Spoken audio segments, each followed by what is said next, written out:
नमस्ते साथियों। आज LIC का इन्वेस्टमेंट के बारे में बताने वाली हूँ। LIC में क्यों इन्वेस्ट करना चाहिए। तो पहला ही क्वेश्चन ऐसा है कि क्यों करना चाहिए।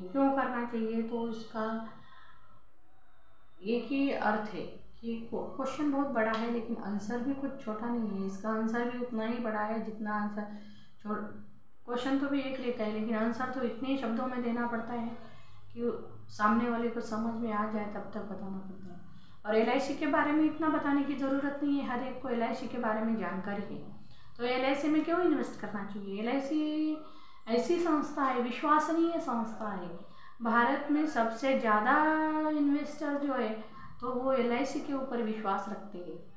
ये LIC का कैसा है कि LIC ही सरकार चलाती है। सरकार ने नियोजित करे वाली IRDA के नियंत्रण में LIC चलती है।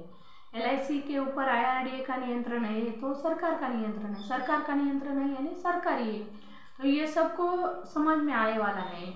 जो LIC धारक है, LIC की पॉलिसी लेने वाले हैं और जो पॉलिसी के बारे में जो बताने वाले हैं उनको भी पता है कि IRDA ये सरकार की संस्था है, सरकार ही चलाती है और सरकार के माध्यम से ही LIC चलती है। इसके ऊपर पूरे का पूरा नियंत्रण देश का है और जो भी पैसा LIC में आता है तो उसमें से देश भी चलता है।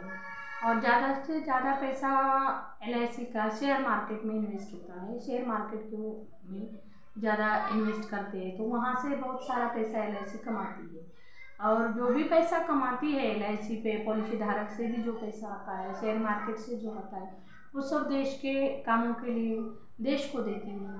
फिर देश का भी इस LIC में हिस्सा है यानी पार्टिसिपेट है। देश भी इसमें पार्टिसिपेट करता है। तो ये क्या हो गया है कि LIC जैसी कोई नॉर्मल संस्था नहीं है, कुछ महामंडल है के जैसा नहीं है। तो ये देश के लिए काम करती है, देश के बारे में सोचती है, देश के हित में ही काम करती है LIC।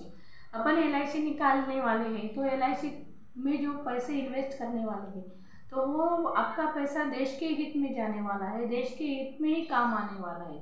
जब तक LIC के पास रहेगा तब तक, बाद में तो वो आपका पैसा आपको मिलने वाला ही है, जितना भी आपको फ़ायदा होने वाला है। तो LIC की तरफ आपके पैसे रहने वाले हैं तो उस पर इंटरेस्ट भी आपको देने वाली है, बोनस देने वाली है, लॉयल्टी एडिशन देने वाली है। तो LIC सब कुछ आपको जो भी आपके पैसे के साथ जो व्यवहार होता है उससे जो भी फ़ायदा होता है वो सब फ़ायदा आप सब लोगों को देते हैं।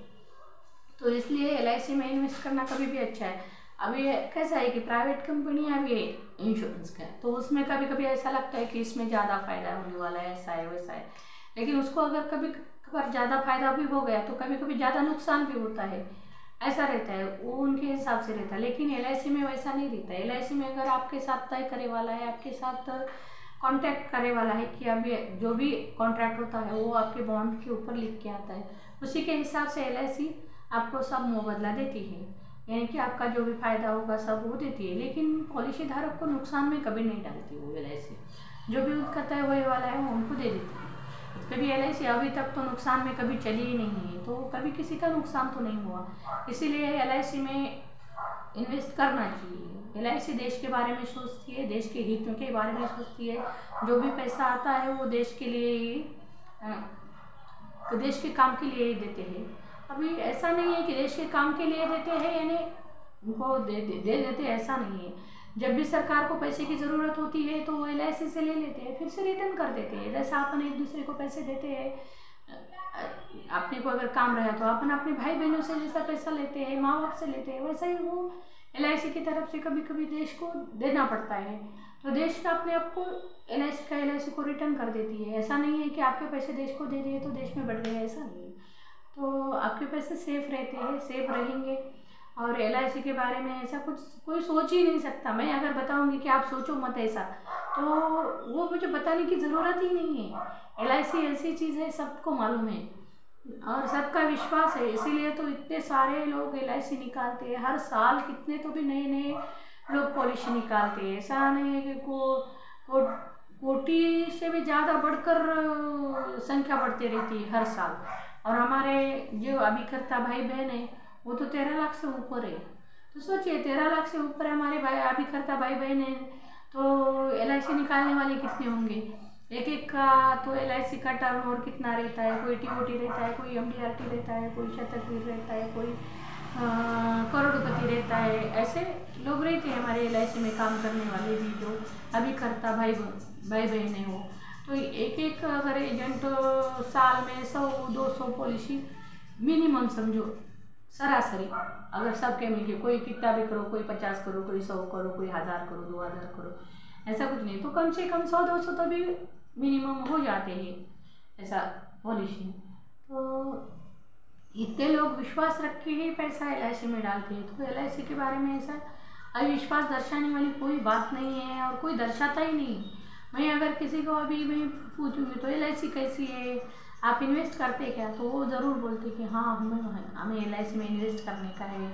तो वो कोई तुरंत कर देता है, कोई बोलता है कि ऐसा करो, मैंने 1-2 महीने के बाद थोड़ा सोचूंगी। अभी कैसा है, हमारा अप्रैल में इंक्रीमेंट होने वाला है, मार्च में एंडिंग में सब लोन ख़त्म होने वाले हैं भरने के, फिर अप्रैल में निकालेंगे, कोई बोलता है कि मार्च में करेंगे। ऐसा चलते रहता है, साल भर में पॉलिसी निकालते रहना पड़ता है अभिकर्ता लोगों को भी, और निकालने वाले भी हर एक का अलग अलग महीना रहता है। कोई बोलता है दिवाली के टाइम में बोनस आता है तो दिवाली का बोनस हम LIC में इन्वेस्ट करेंगे, कोई बोलता है इंक्रीमेंट के बाद करेंगे, कोई अगर किसान रहता है तो कोई उनके खेती में जब अनाज आती है, पैदावार होती है अनाज की, तो वो बोलेंगे कि हमारे मार्केट में जाने के बाद हम निकालेंगे। तो किसान भाई ने वो क्या करते हैं कि साल में का एक ही बार भर देते हैं। जो जॉब करते हैं वो पेमेंट पैसे भरने वाले ECS वाले तो हर महीने भरते हैं, कोई क्वार्टरली में 3 महीने में भरते हैं, कोई हाफ ईयरली भरते हैं, कोई ईयरली भरते हैं, जिसके उसके हिसाब से करते हैं। तो कोई तो क्या करते हैं, अभी कोई डेली वेजेस पे काम करने वाले हैं, डेली का छोटा मोटा मार्केट में बिजनेस करने वाले, सब्जी बेचने वाले, वो तो लोग क्या करते हैं कि एक आधा डब्बा बनाते हैं, डब्बा बना के उसमें रोज़ पैसे डालते रहते हैं, कभी 100 डाले, कभी 50 डाले, 200 डाले, उनके हिसाब से जैसा उनका फ़ायदा होते रहेगा। समझो उनका 1000 रुपये का फ़ायदा हो गया तो 200 रुपये डब्बे में डालेंगे, 800 रुपये का खर्चा करेंगे, घर चलेंगे, सब करके ऐसा करेंगे। तो ऐसे करने वाले भी हमारे कोई भाई बहन हैं तो उनकी भी पॉलिसी रहती है। ऐसा कोई नहीं है कि बड़े पैसे वाले ही निकालते हैं और थोड़े कमाने वाले 100-200 कमाने वाले नहीं निकालते। ये 100-200 वालों के लिए भी हमारे पास पॉलिसी रहती है।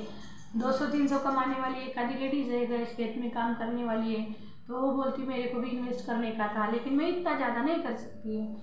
तो मैंने क्या, अभी मेरे को डेली 200-300 रुपये आते हैं, 300 रुपये आते हैं, तो मैं महीने का कितना कमा लेती हूँ, 8-9 हज़ार रुपये होते हैं। कभी छुट्टियाँ हो ली तो 7-8 हज़ार होते हैं।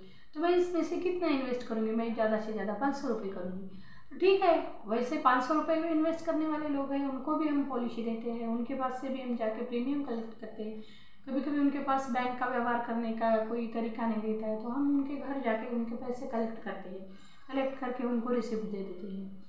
तो ऐसा भी करते हैं। 500 रुपये बोले तो इतनी कुछ ऐसी कम की बात नहीं है। 500 रुपये बोले तो 20 साल अगर वो इन्वेस्ट करेगा तो 1 लाख रुपये हो जाएंगे, हर महीने 500 रुपये करे तो भी ऐसा रहता है। अभी किसी भी छोटी सी भी अगर तरतूद यानी नियोजन रह गया तो भी अच्छा है। 500 रुपये से शुरू कर दो ना। अभी आप 500 रुपये से महीना 500 से शुरू कर दिए तो 2-3 साल के बाद आपकी पेमेंट बढ़ेगी, 300 की जगह 600 कमाने लगेंगे।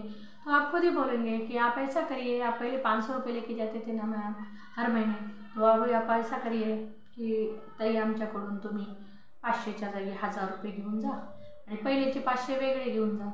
ऐसे भी बोलने वाले लोग हैं। फिर क्या होगा कि उनका 1000 रुपये का और एक नया पॉलिसी हो जाएगी, 1000 की हो गई 2 लाख का, 20 साल में 2 लाख रुपये जमा हो जाएंगे और उनको मिलेगा कितना, 4 लाख रुपये। और ये भी पहले की भी है, वो भी 1 लाख की है, तो वो 2 लाख, 6 लाख रुपये उनको अच्छा रहेंगे ना एक साल में लेंगे तो।